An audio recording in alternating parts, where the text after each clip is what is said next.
Dominic, I wanted to ask you about just the kind of nutritional profile of fish meal and fish oil.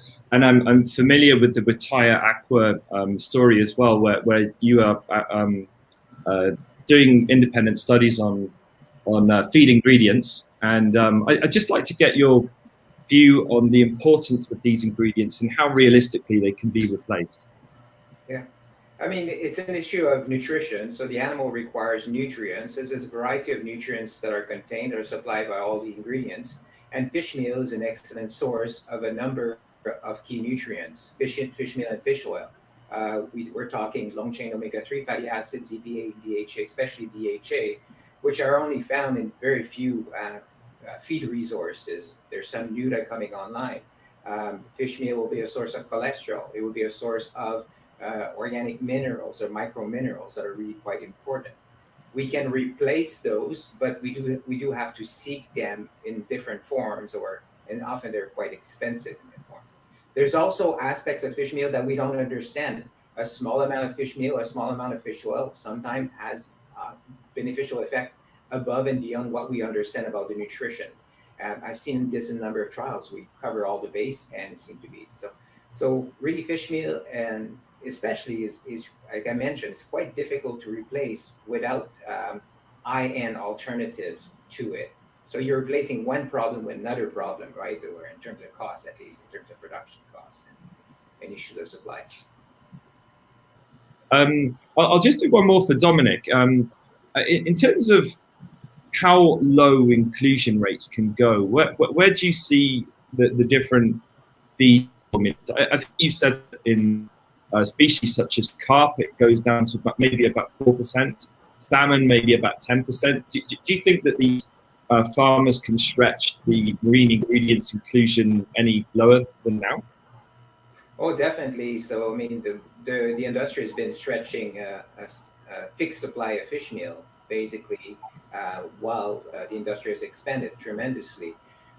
In omnivorous fish feeds, so we're talking tilapia, the different species of carp, I see in practical feed formulation today anywhere between 0.5% to 3% fish meal use. And we're talking kind of grower kind of finishing the end of the phase. The younger the animal are, the more fish meal we use, but the volumes of those feed is less. So in terms of absolute amount of fish meal used, it's quite minimal. In salmon feed, I've seen as low as in practical feeds, 5%, 5-7% in the last phase. Let's say from 2 kilograms to 5 kilograms. Some companies are able to go to 5, 7, 8%.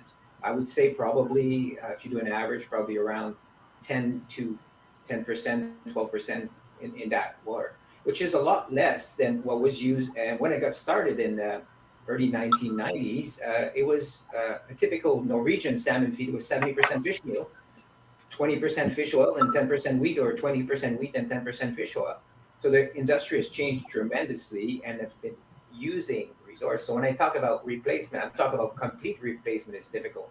Some replacement is actually very easy. There's a number, I mean, it's been done and it's being done on a daily basis.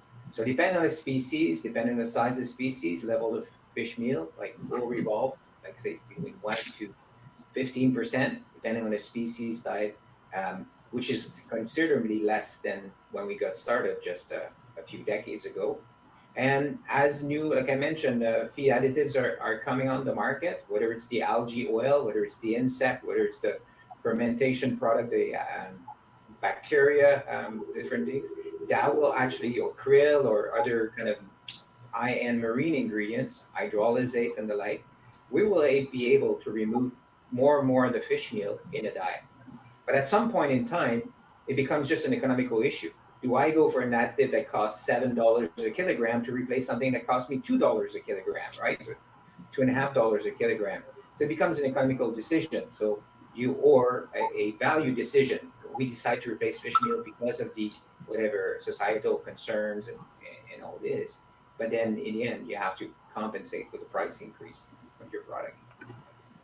So now we've got several questions from the audience, and I'll just start to ask some of these to our panelists. So I'll start with you, Dominic. Flavio Corsin has asked, can you comment on the difference in quality between fish meal from capture fisheries and fish meal from byproducts? Oh, very good question. I mean, the aquaculture byproducts, fish meal, have gained a lot of ground over the past few years. We're talking salmon meal and salmon oil, basa fish meal or basa fish oil, catfish oil, and things like that. Have taken over many parts that have been quite used. These aquaculture products in general are lower in omega-3, long chain omega-3 fatty acids than the wild marine product, but we have to be careful because the wild fisheries products are also variable in composition depending on the species, the seasons. Like Kevin was saying, that depends how they're processed. We was mentioned also that, I mean, the quality even of one species can be some degree of variability. You can have different grades of product, so it's very difficult to paint a picture with a broad brush, right? Broad stroke. But in general, the fish meal from aquaculture are low. It is. If you're dealing with fish meal from a freshwater omnivorous fish species, you'll find very, very low level of DHA, some levels, but very low, very, very low level. In terms of amino acids, it doesn't really matter. What matters is really like Kevin was saying, if you make a fish meal out of bones and frames and head and skin, you'll have a very different amino acid profile, which is not so good compared to a fish meal is made from a small fish that is whole, contain lots of muscles and gut as a proportion of the fish meal. But that's not difficult to assess. You just analyze the amino acid composition and you plug this in your feed formulation program, and you take this into account. Same thing for the EPA and DHA. You analyze it, you basically populate your ingredient database. That's what feed manufacturers do, and you formulate on that basis, and then you use complementary ingredients, right, to meet the requirements of the animal. So the fish meal from aquaculture byproducts are extremely valuable. It's funny because you go to Indonesia and you find salmon meal from Chile, right? Salmon meal, even salmon oil, especially salmon oil from Chile. And then you go to Chile or other place and you find catfish meal from Vietnam or something like this. So it's really quite interesting how the world is going. And Dominic, I was keen to ask you. There's been a couple of questions on the kind of ESG footprint of these ingredients, of fish meal and fish oil.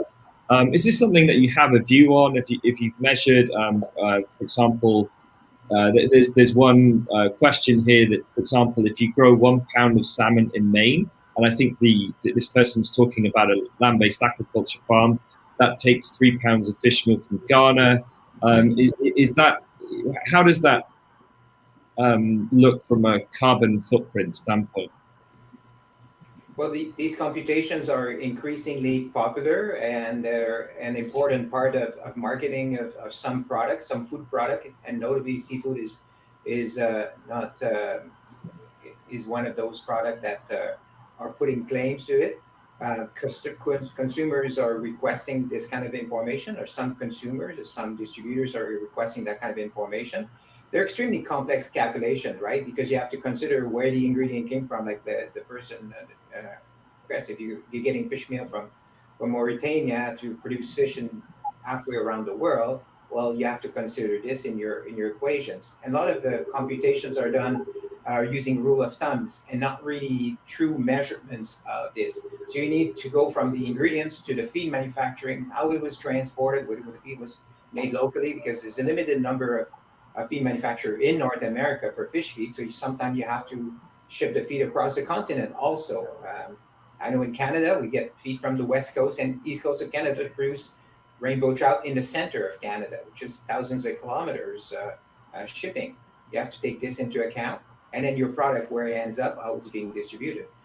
These numbers can be computed with a proper approach, proper tools. Whether a locally produced product will have lower footprint, you have to figure out where the ingredient came from and where your feed came from and what you did. It's not because something is produced somewhere else, right, that it will have a bigger footprint because you have to ship that product. You have to look at the entire supply chain. And these computations are quite complicated. Dominique, What's your view on how the cost of the alternatives will there eventually be like a price convergence where the price of fish meal and fish oil reaches the level of the alternatives, or do they kind of converge in the middle? Or are there other ways of doing it? For example, you can put in, it's not maybe a straight replacement as such, but just different formulas. I know that Fire Aqua does so much of this work. I thought you'd have a view. Oh yeah, I mean, I've been hearing it for 30 years since I've been involved in this. That the alternative ingredients expect that with increasing in scale, their price is going to decrease. But many of the companies are also expecting fish meal to increase in price.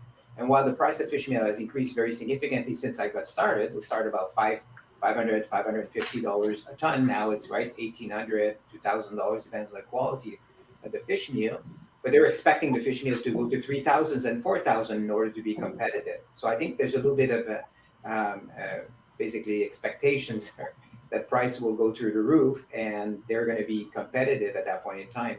And that has not materialized that much. But yeah, a number of commodities, a number of new ingredients will see their price decrease. They'll find ways to reduce their costs, but some of them involve a pretty significant industrial apparatus that requires energy and highly specialized equipment and all this. And when you compare this to some of the, I work with plant proteins and land animal proteins.